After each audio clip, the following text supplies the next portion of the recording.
Sis, let's talk. When was the last time that you looked in the mirror and you recognized a woman staring back at you? I'm not talking about the titles. Mom, business owner, daughter, none of that. I'm talking about you. Some of y'all sitting here really thinking like, wow, I don't even know. And that's real, sis. What I've realized is that life has a way of making you lose sight of yourself. Maybe you've been buried under the weight of your past, your mistakes, what people said about you, the past version of yourself, the woman that you used to be. And now you just feel so stuck, sis. I understand that feeling so well. That's the reason why I created the Becoming Her 21-Day My Renewal Challenge. Designed to help you break free from the lies you've been telling yourself and start walking in your God-given identity, girl. Because if we're really being real, if you're tired of being lost, it's time to do something about it. So if you're interested in joining this challenge, you can find the link in the description of this video, or if you're listening on the podcast, it's in the show notes. So join us because we're kicking off April 1st. But first, let's get real about why you've been feeling this way. Because sis, I know you've been going through some things, and I know you've been walking around feeling like, I don't even know who I am outside of what I've been through. I've made too many mistakes to start fresh. People only know me for who I used to be, the girl that made all the mistakes. So maybe that's just who I am. Because sis, I've been there, okay? Let me take you back to when I was about 9 years old, okay? My father has been in and out of jail my whole life. And honestly, I couldn't understand why he wasn't around all the time. There were those times, like, I just had moments wondering, does my father even love me or not? Because sis, let's be real for a moment. Who does not want love from their father? Like, this is the first man that's supposed to be in your life and love you more than any other man could ever love you. And I just was not getting that. It was like, you know when those thoughts go through your head, but then you don't really feel them at first? Like, the thoughts are there, but it's not hitting you. But it's like one day when the thoughts came in, this pain just came all over me. So I asked my mom, why doesn't my dad love me? My mom looked at me and was like, Giovanna, your dad loves you. But baby, he's facing his own battles right now. She even told me that my father was sick. So I just started like bawling out crying because I'm like, what? But I didn't understand what she meant by sick at the time. She just started saying, you know, he's been going through a lot and he's just doing the best that he could do with what he's been given. And you know, as a 9-year-old, you don't understand that. You're like, what?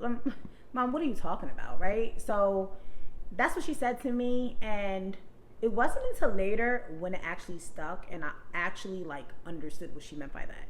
What I realized is that my father tried to love me the best way he knew how because he never really received love himself.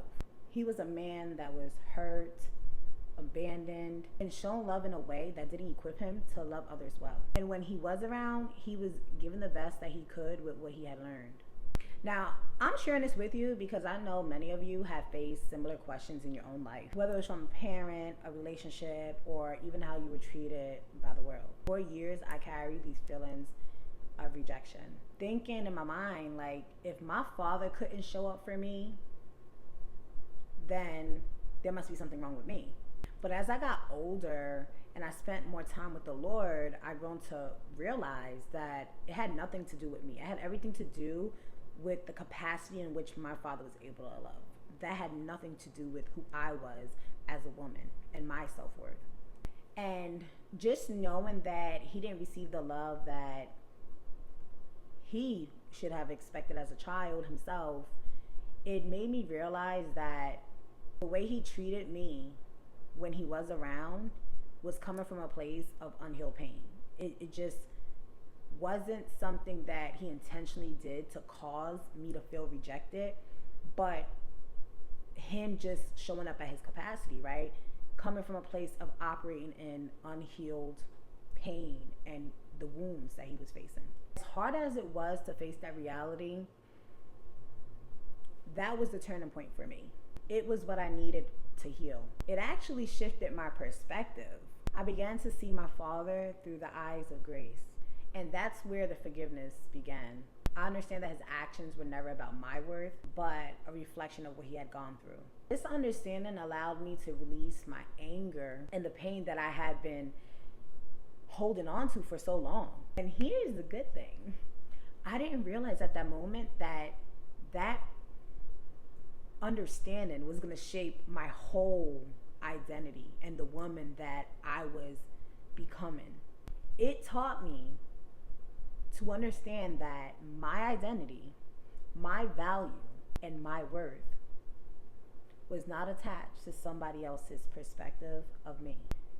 I didn't have to base how my father or anyone else loved me.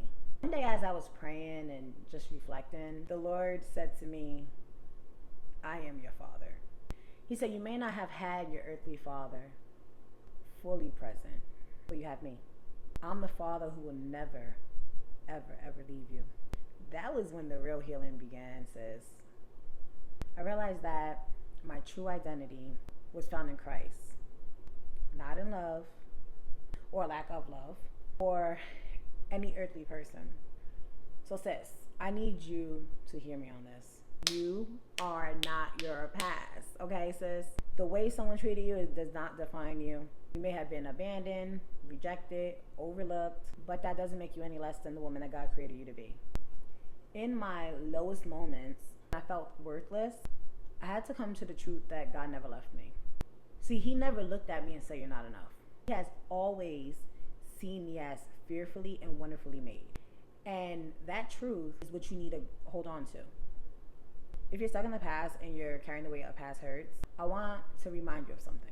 God has already called you redeemed. Your past doesn't have the power to hold you back unless you let it. But I got more for you. I want to help you learn how you can start walking in your true identity. Because, sis, you need to release it all, okay? Like, we're not going to keep holding on to the past. We're going to move forward. So this is what you're going to do. The first thing you're going to do is acknowledge the pain. You've been hurt, and that's okay. You're going to feel it. But the key here is to not let the pain define you.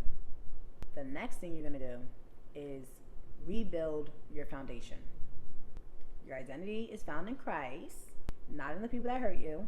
So you're going to replace the lies that people have been telling you with God's truth. And then what you're going to do is you're going to speak life all over you, okay? Talking about even on your worst days. You're going to speak life over who you really are. So an example of this looks like, I'm not abandoned, right? I'm adopted into God's family. And sis, if you don't know where to start with this challenge, okay, sis? The Becoming Her 21-Day Challenge. Because it was created to help you move from shame to confidence, from feeling lost, embracing your true identity, and becoming the woman that God always created you to be, okay? Now, sis, I know this is deep, but I do hope that it spoke to your heart. Because if you felt the weight of abandonment, rejection, I just want you to know that you are loved. And not just you're loved, right, for this face that you put on and what you think people want you to be, but loved for like the person that you truly are, okay? So I'm going to ask you to share this episode with another sister that needs to hear it. And I'm going to give you a little teaser because next week we're diving deep into reinventing yourself versus restoring yourself, sis. And yes, there's a difference. And the whole purpose of this episode is about the becoming of the woman that God created you to be, right? We're going to talk about why you don't need to reinvent yourself, but rather rediscover who you truly are in Christ. Now, I love you, and I'm praying for you, and I'll see you next time.